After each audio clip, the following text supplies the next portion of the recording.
कामठी शहरातील विकासांच्या दाव्यांची आज पब्लिक टू पीएम न्यूज 24 करणार आहेत मोठी पोलखोल।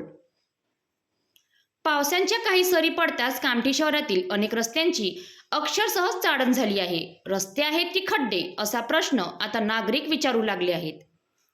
शहरातील अनेक भागांमध्ये रस्त्यावर मोठमोठे खड्डे पडले असून त्यामध्ये पावसाचे पाणी साचल्याने हे खड्डे आता थेट मृत्यूचे सापळे बनले आहेत। वाहन चालकांना खड्डे दिसत नाहीत, त्यामुळे दुचाकी सवार घसरून पडत आहेत आणि अपघाताचा धोका दिवसेंदिवस वाढत आहे। सर्वात धक्कादायक बाब म्हणजे या परिस्थितीचा सर्वाधिक फटका बसत आहे शाळकरी विद्यार्थ्यांना। शाळेत जाताना रस्त्यावरून वेगाने जाणाऱ्या वाहनांमुळे खड्ड्यातील चिखलयुक्त पाणी विद्यार्थ्यांच्या अंगावर उडत आहे। अनेक विद्यार्थ्यांचे गणवेश खराब होत आहेत, तर पालकांमध्येही संतापाचे वातावरण आहे। आता सर्वात मोठा प्रश्न असा आहे की दरवर्षी रस्ते दुरुस्ती आणि विकास कामांसाठी लाखो कोट्यवधी रुपयांचा निधी खर्च झाल्याचे सांगितले जाते। मग कामठीचे रस्ते इतके विदारक का आहेत?